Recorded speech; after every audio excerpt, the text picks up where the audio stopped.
Morning traders, it is Sunday, November 5th. It's pitch black outside. It's about 6:30 in the morning. This daylight saving stuff has me all screwed up. Anyway, I like to start each one of these videos off with a review of our previous pick. Then we go through the market analysis and we find a new stock. That's how you can see how effective this system is. Our last pick was Netflix. That pick came out on Thursday before the open.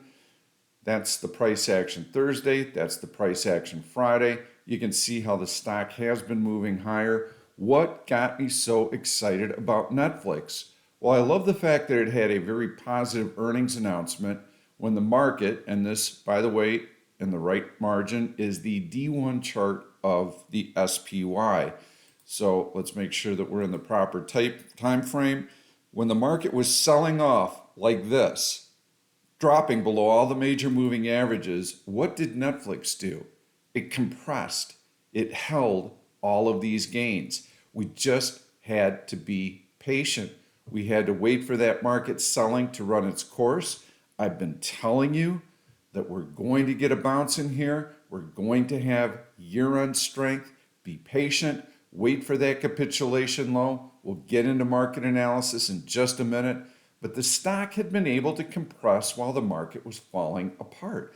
It had been able to hold all of these earnings gains. It was above the AVWAP-E, and it was flirting with this 100-day moving average, well above the 200-day moving average. So as soon as the market started to show a little bit of strength, boom, right through that 100-day moving average, never looked back. The one thing that I'd like to see on Netflix is a little bit more volume, but the price action itself has been pretty telling that it's been able to hold all of these gains. Now, as the stock starts to break out, I would expect to see some more volume come into it. Let's put up the 10TL now trend lines. You can see two major trend lines coming into play also right at this price level. Now that we've broken out, we've got some escape velocity. The next stop should be somewhere around this 450 level on Netflix. I still like it. In fact, let's take a look at some of the other stocks that I've highlighted recently. I've been giving you picks on the long side because I've been looking for this capitulation low. ADBE was one of the stronger tech stocks that I had mentioned. And you can see how big market sell-off, stock is still holding this major horizontal support level. It's holding these major uptrend lines. It's been able to hold this 100-day moving average. As soon as the market has a little bit of strength, boom, the stock rallies through all these major moving averages. Now it's challenging this major resistance level. GPS was another stock that I highlighted.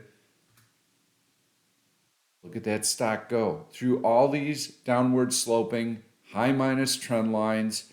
I'd mentioned to you as well that the stock has a habit of moving higher, retracing, moving higher, retracing, and now we're waiting for that next release. We need some help from the market. It's exactly what the stock is doing. This is a nice long-term chart above all the major moving averages, above horizontal resistance. I like this stock. Into year end, we're seeing that consumers are still spending. That's one of the reasons that GDP came out at 4.7%. The consumer is still spending money. Got the jobs report last Friday. That was also bullish. I'm going to go into one more stock. SPOT was another long that I recently highlighted. There we have a beautiful compression. There's a compression breakout. So the stock was able to finally get through this horizontal resistance, get through these downward sloping trend lines, but we had a weak market. If this was all fluff, stock would have retraced all of this, perhaps even broken through the low end of this compression. It didn't happen. At best, it just came and it checked that prior resistance level, now support. As soon as the market starts to find its footing, buyers are interested, they're coming in. I still like SPOT. I like selling a bullish put spread, and I mentioned this in the last video. perhaps selling a 160, 157.50 bullish put spread, getting a 50-cent credit, trying to stay within 4 weeks. Maybe you can only go 3 weeks out and get that kind of credit because the stock was still right at that breakout and it hadn't moved higher. So that was a nice opportunity. Still like the stock. So let's go through our market analysis. Let's take a look at what's happening there. And we're going to go into that daily chart and we'll put up the trend line so we can see where they come into play. We really only have one major trend line on the upside right now coming into play right around that 440 level. We do have some horizontal resistance here about the 437 level. So 437, you can see that was almost the high that we had from Friday. 440 is a small resistance level. If we can get through this resistance level, we have a shot to continue to grind higher into year end. 460 is about the target. You can see right there, that was the high that we had from July. I don't know how strong this rally is going to be. And so here's what I got right and here's what I got wrong. So as we start seeing this type of selling pressure in the market, I felt that seasonal bullishness was going to lend support to the market. I'm going to take off the major moving averages. I'm going to take off the trend lines. I'm going to add the major moving averages so you can see where they come into play. This pink line, the heavy one, is the 200-day moving average. So we had tested it once. You could see support above that 200-day moving average. It was holding quite nicely. Then we had a couple of red bars. This is where I suspected that we would start to see some support. Poke down maybe to the 200-day moving average and then have a violent bounce off of it. Why did I feel so strongly about that? Well, first of all, we wait for the price action to tell us that that low is in. We don't guess that the low is in. We wait for that price action. We wait for that capitulation low. This is where I thought we would get that, and the market did actually put in an early low. We had a gap reversal, but it was not able to hold those gains. So that was pretty suspicious. That told me that we still needed to wait. We needed that flush out. So then we had 3 more days of heavy selling.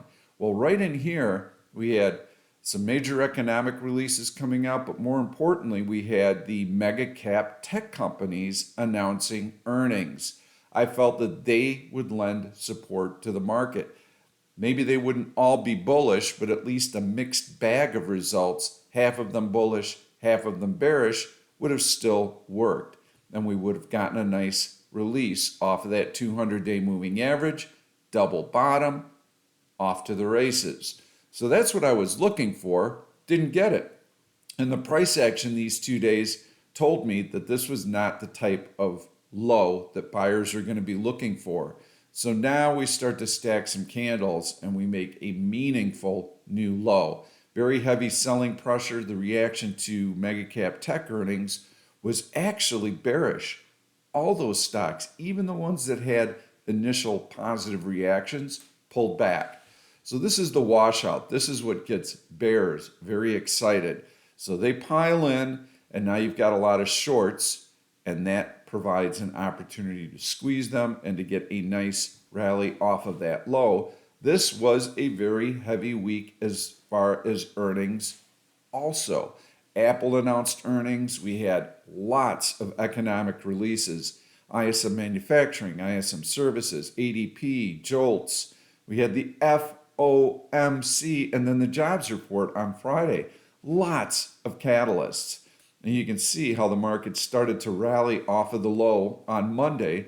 This, in large part, I believe, was because you had shorts that had very big gains in here, and they were taking some profits. They didn't want to have a lot of risk exposure going into the FOMC. So even if you're bearish, start taking some of your gains in here, and then the FOMC reaction was actually quite bullish.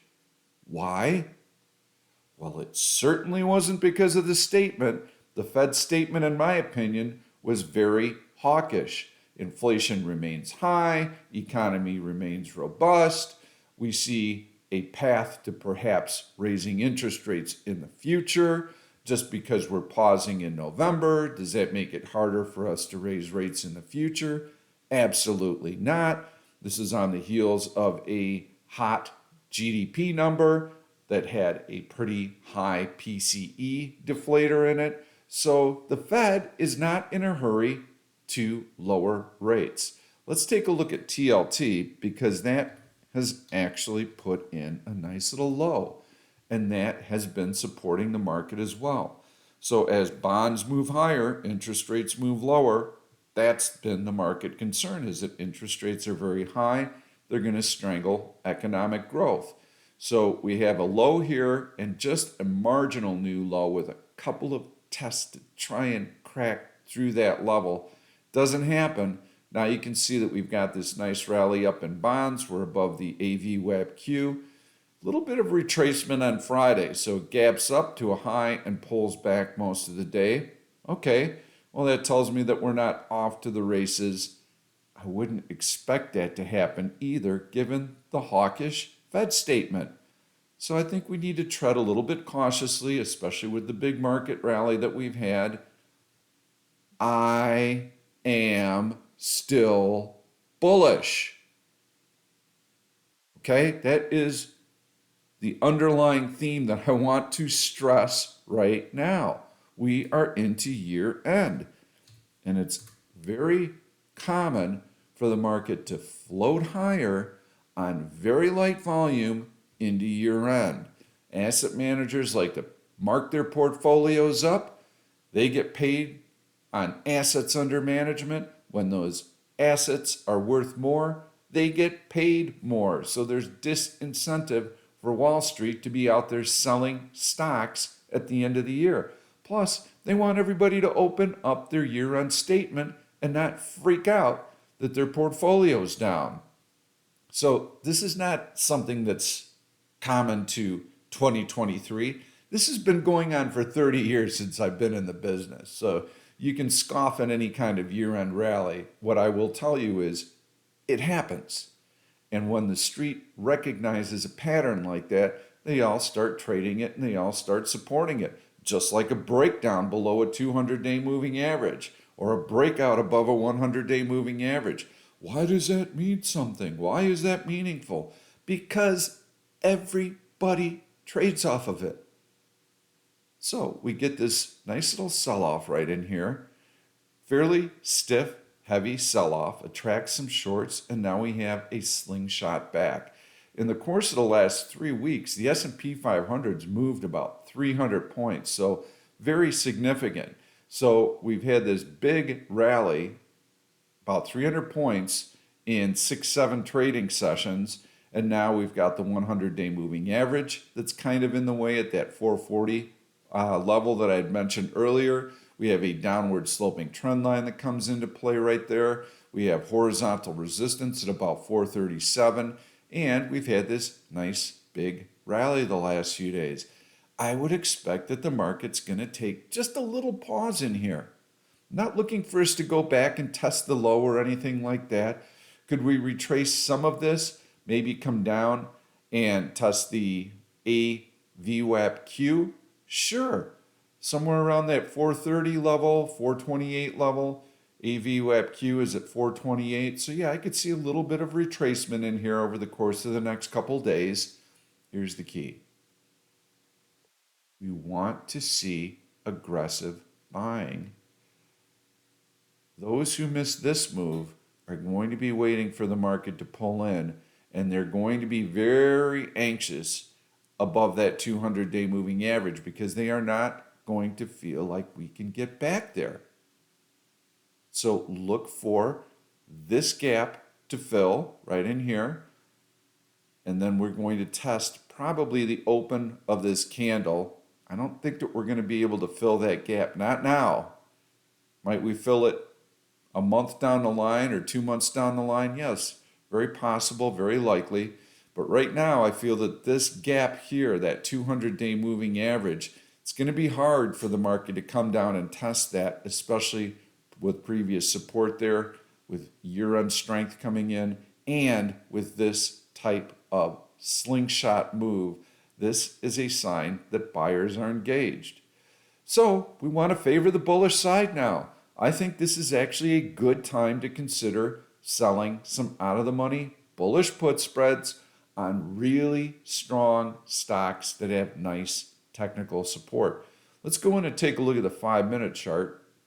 And the one thing I will also point out is, yes, the OneOp indicator does work on a daily basis, on a D1 chart. There are going to be times when it is out of phase, out of sync. It's really designed to trade on a 5-minute basis. But yes, it absolutely syncs up on a D1 basis, and it's been that way for about 10 months now. So let's take a look at how it works. You get this nice rally up here. It's in bullish mode. Now you start getting a bearish cross. It's telling you that there's a little bit of a sell-off coming. So there's your dip right there. And it's telling you this ahead of time. That's what makes it so powerful. So you get this little sell-off right here. You get a bullish cross right in here. Right here. Nice move higher. Market moves higher. Now, right in here, it's telling you, hey, look for a little bit of market weakness right in here. Not here, not here, not here. It's telling you here when there are no signs that the market is going to sell off. Lo and behold, get that bearish cycle that runs. Now it's giving you a bullish cross. Catches all that move. Bullish cross in here. Nice release. Okay, now we're getting into a bearish cycle again. You get your sell-off right here. Here, right in here, saying, hey, look for a meaningful low in here. Okay, we get a bullish cross in here. There's your release right here. It's telling you, look for a sell-off. Right here. Not here, not here, not here. It's early. We wait for price confirmation. So right here, get that nice sell-off. What did it tell you last week? There's your bullish cross. Right here. Whoosh. Off to the races. So yes, OneOp does work on a D1 basis. Well, how does it work on an M5 basis? Let's take some of these moving averages off of here. And you'll be able to see. We came in on Friday. Really good jobs number. Well, good. I guess that depends on how you look at it. 150,000 versus 180,000 expected. We had a $100,000 revision lower in the previous 2 months. Wage inflation was 0.2%. That was excellent because wages are the highest input cost for companies. So that would mean that there is easing on inflationary pressures. All right. Well, the market's already moved so much higher the 4 previous sessions. Why would we want to chase a gap up to a new relative high? We wouldn't, especially when OneOp is spiking. So we had to wait for the rest of this bullish cycle to run its course for the first half an hour. Don't hurry. You don't need to rush in and buy. That's what FOMO Joe's going to be doing. Get this nice bullish hammer right off of the high, which incidentally, this coincided with ISM services. Another reason not to trade the open. These are all things that we're aware of. These are things I mentioned in my pre-open market comments. Let that number come out. ISM services was a little bit on the soft side. So you get this bearish hammer, and look at right here. It's telling us, hey, we can expect a little bit of a pullback. So you get a pullback, and now the market starts to compress above the low of the day, above the open. That's a good sign because now an hour and 15 minutes has elapsed and buyers have supported this gap up. So if we're going to get a gap reversal, it'll look something like this. You might get FOMO Joe in here early, and then when they decide to slam the door on their face, you're going to get this bearish hammer, long red candle, long red candle into the gap, and you'll get your reversal here with nice follow through selling and a bearish trend day. That's what often happens on a new relative high for the market. But we've had a lot of strength recently, and the number was generally good. So, little softer employment conditions, not the end of the world, might give the Fed some breathing room to not have to hike rates again. Wage inflation 0.2%. All these things are adding up to, hey, this is a pretty good number. So right in here, you get your bullish 1OP cross. Get this nice long bullish engulfing candle. All right. Coast is clear. Higher low double bottom, gap preserved, bullish cycle. This is where we started getting long on Friday. Lots of great stocks that we were in. Look at this beautiful rally and this bullish cycle. Now you start to see a double top high here. Okay, you can ride your positions knowing that this is in all likelihood a bullish trend day, but this is a little soft patch in here. So 1OP tells us to be careful. All right, we were able to weather that bearish cycle. Market was still holding all of its gains. This is where you get long. Near the close of the day, we get a bearish cross off of the high. This is a marginal new high. So how do we like the market to make a new high when we're bullish? Long green candle, follow through. Well, that's not what we got here. We barely poked through the high of the day. Just a little bit. Okay, and then you get a nice long red candle here on that bearish cross. This is where you want to take profits on your longs, especially when what? When the market's freaking done this for the last 5 days.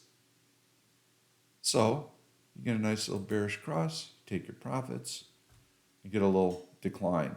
Would you short this? Yeah, you could look for a couple of day trading shorts on really weak stocks if you wanted to play that side. But you don't want to be trading against this type of a trend. So right now, we have very light news coming out on Monday. You know what? Let me go back and look at a couple of days. I haven't done this, but I think people are genuinely skeptical when they don't understand an indicator. So let's take a look at the last couple of days of trading and do 1OP very quickly. So you have a gap up. Gap up. We don't chase gaps up. We want to make sure the gap holds. Bearish cycle runs, and we get a price compression with the low of the day and the open holding. We do not go into the gap. By the way, if you're going to get a gap reversal, the greatest chance of that happening is in the first 30 minutes if it leads to a bearish trend day. If you're able to hold the first hour, able to hold that low, the likelihood of a gap reversal is pretty minimal. It can happen, but it's pretty minimal because buyers have already shown that they are supporting the move. There's your bullish cross. Right there. Get a nice bullish cycle in here. Now it's telling you be a little bit careful in here, but you had some decent candles. So while this cycle runs right in here, what's the market do? It compresses. Okay, so you could have hung on to your longs knowing that this was all bullish pattern in here. You're just going to have to ride out this bearish cycle, and when it completes, you may have an opportunity to add to your bullish positions. And then pretty much the rest of the day, market continues to grind higher, consistent with 1OP. Here you get your drift higher on the open during this tiny little kind of bearish cycle. Get a little bit of a bullish cross in here. Now it's telling you, be careful. There's your red candle off of the high, compression here. Get this bearish cycle in here, right in here. Now it shifts to bullish. Here's your end result. 1OP is the best indicator for trading S&P 500. It is the only indicator that I know of that is predictive, but we still have to wait for price confirmation. It's how we can judge when we're in day trades through the course of the day whether we should be taking profits on positions, whether we should be adding to positions. It tells us where those soft spots are, where those danger points are. When we get a day where the market is trading within a range and it's hitting both ends of that trading range, you're going to get opportunities to buy and short through the course of the day and trade both sides. So right now, the market's been in go-go mode. Recap of what I'm looking for right now. We've got lots of resistance levels coming up here, so I think after a big gain like this, it's just going to be prudent for us to be patient. We've got a little bit of room up to that 440 level. Let's make this chart really messy. And there we can see how that downward sloping trend line coincides with the 100-day moving average. So we got a little bit of resistance at 437.50, let's call it. And that gives us about 2.5 points, 25 points on the S&P futures to get up to that 440 level. Then that's going to be fairly stiff resistance. I don't see the catalyst to fuel us right through it, because there's no economic news this week. Very, very light news week. We already had all of that last week. It had the FOMC statement. We had all the economic releases. Earnings season is starting to wind down. That was the catalyst. So I think it's going to be tough sledding in here. I'm just looking for a little bit of a pullback to this AVWAP-Q, somewhere around that 428 level. I would view that as an excellent buying opportunity. But we want to see that support. We want to see buyers starting to get more aggressive. So as it retraces, we want mixed overlapping candles, tiny bodied candles. That tells us that there are buyers. We're not seeing these long red stacked candles. That would be a sign of selling. This is a sign of selling right in here. When you see those, that's a warning sign. When you see tiny mixed little overlapping candles like something in here, that tells you the selling pressure is not that great. Well, that's what we want to see right in here. We want to see this herky-jerky little retest, this probe of support.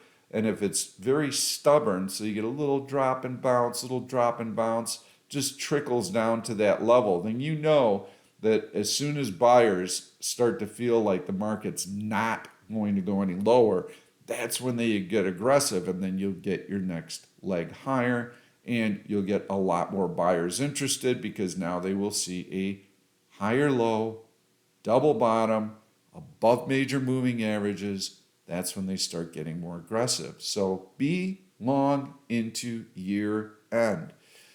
And I took a lot of criticism back in here too. I published a article that I posted on Reddit. I did a video. I was telling all of you before the open, this is what you should be looking for: a gap down to a new relative low, an instant bounce back.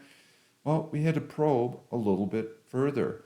And by the time we saw this price action, we knew this wasn't the one. Now we start to see this type of price action off the low. Okay, this is looking a lot more convincing. Got nice tails under the body, closes near the high. So I feel that the market has put in a low. I feel this is a good time to do some bullish put spreads, lean into that year-end strength. And if we get anywhere close to that 200-day moving average, this is where I'd really be selling some decent out-of-the-money bullish put spreads below that support, and even looking to get outright long. Been a while since I've been able to say that. In fact, since August. So I've got a stock that I'm going to show you. I'm just going to go through one of my searches. Green Royal Flush is one of my favorite searches. I was looking for a stock that I feel very comfortable with, that's making really nice breakouts, one that should find some strength into year end. I found one. I went through all these. There's some great stocks. Netflix, we've already talked about. Let me just go through and tell you why I don't like certain stocks.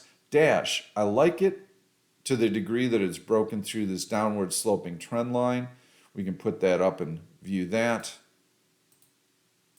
And you can see it's breached that clearly. Long green candles after earnings, massive volume. So yeah, I like this stock given this breakout, but it is very, very choppy. So we need some type of retracement before we can get long this stock.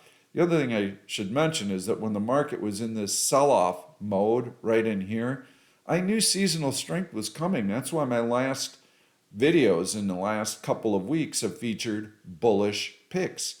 And I'd mentioned to you, I don't know when we're going to get that capitulation low, but when we have it, we're going to want to have our longs lined up. So instead of feeding you bearish trades in here where we get that kind of snapback and you have everything fly back in your face, I didn't want to do that. I wanted to anticipate what the next decent move was going to be, have you queuing up those picks and watching for this pattern and then watching those stocks. I don't do many videos. I do a couple of weeks, so it's important for me to try and plan ahead for your trades.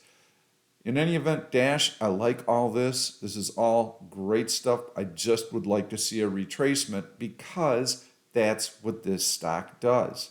So I'd like to see it have perhaps some shorter term relative weakness and then go back into relative strength. And I'd like to see that open right there from that earnings reaction preserved.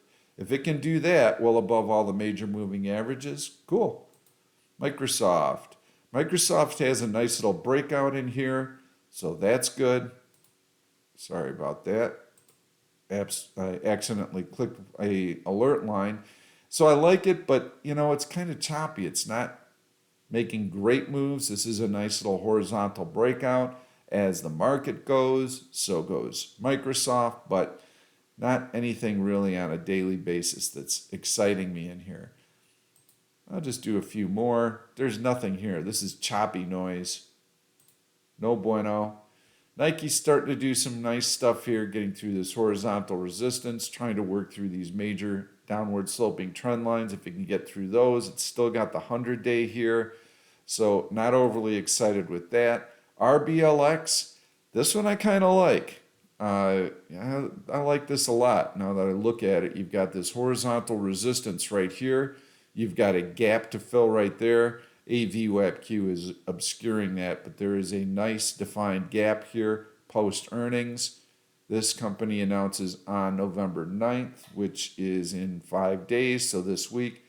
Yeah, it could continue to grind higher and get to that 100-day. I want to avoid earnings stocks right now, so that would be one knock against it, but I think you can day trade this one. Looks pretty good. Let's go into the M5. Nice big rally early, makes all of its gains early in the day, and then it doesn't do much. So we'll do a couple more stocks here. I just want to give you a feel for the types of things that I'm looking for. This is a nice downward sloping trend line, decent breakout to the upside through this horizontal resistance. Would have preferred to see the stock close on its high, decent volume on a nice big bullish day like that. I'd like to see it clear this and stay above it. Nice little breakout on TMUS right here. Horizontal resistance moving higher. GPS we've already looked at. Intel, very choppy, trying to work through this level. It actually has some strength relative to its group, which is semiconductors. GILD has been a stock that I've highlighted. I like that. The red E tells us that earnings are coming up in the next 5 days, so this is a nice breakout. So let's go right down to the pick. VZ. I like this pick. If you look at this part of the daily chart, it's not that impressive. Okay, you're looking at it and you're thinking, all right, well, you're through this horizontal resistance right here. You're through the 100-day moving average. Okay, that's nice. You're right here on this major 200-day moving average, and you've been able to poke through that. Okay, but how did you poke through it? Did you poke through it with a long green candle closing on its high when the market was gapping up like this? No. No, in fact, you had a bearish hammer and the stock gave back most of its gains closing on its low, closing on that 200-day moving average. Go into that 5-minute chart, and you can see stock follows the market higher and then falls flat. No follow through, not a lot of volume in here. So why do I like this stock? What has me even thinking that this thing is going to go higher? Well, here's what I like about it. It did make a nice low in here. It had a pretty big bounce. So now it comes down and tests that support again. Now you've got a marginal new low and a bullish hammer off of that low. So we're finding support here. Yes, I would have liked to have that support like up in here, so we've got a higher low double bottom, but it's still a nice substantial low. And when were we putting this low in? What was happening with the market? Well, the market was falling apart right in here, and the stock was able to tread water. That tells me that even with the market making a new relative low, this stock is finding support. So here's the earnings announcement. So stock rallies up and it holds that 100-day moving average. What was the market doing? It held this gap. That's very positive. That tells me the buyers are in there. What was the market doing when the stock did this? Well, 1, 2, 3, 4, 5.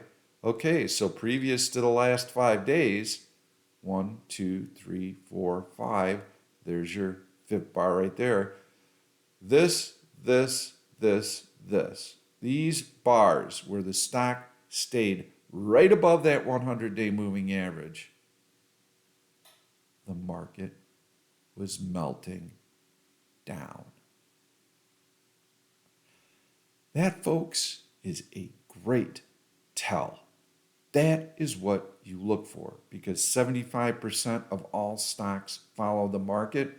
When they don't follow the market, when they did not follow the market lower in this instance, that's what tells you institutions are in there buying. And I have shown you VZ in a couple of the other videos, but I didn't highlight it. And so now let's zoom out and see what else we've got going on. Whoa. Okay, so we're above all the major moving averages. We've seen recent relative strength. And look at this downward sloping trend line. I like that a lot. So I'm going to go into studies and I'm going to remove the SMAs. We know we're above it. I want you to be able to see that trend line. That is a significant trend line that dates back to July of 2022. Yes, this has been some heavy selling pressure. This is a nice little breakout here, and we're starting to see some strength. We know that we've got some support that we can lean into. Yeah, I think this is going to attract some buyers into year end. So how do we play this? Well, it's a kind of a herky-jerky stock that once it sets its trend in motion, it tends to continue, but it is not going to make big, fast moves. It's just going to grind higher. So I took a look at in the money options, and we have the $35 calls that are, the stock is at 36, so the $35 calls would be $1 in the money. What could I possibly expect this stock to do? Well, I think this stock has got a pretty clear path, and the next major resistance level, you've got some resistance here. So now I'm trying to find out how high can this stock go. Well, the first resistance is around that 37.50 level. Then it has another resistance level right here that's around $40. I think into a year-end rally, this stock could get to $40 without really trying that hard. Just a gradual float higher. It's Verizon, so it's a cell carrier, fairly stable operating revenues. And so if we go out to January, and we would go out that far because the stock doesn't make big moves.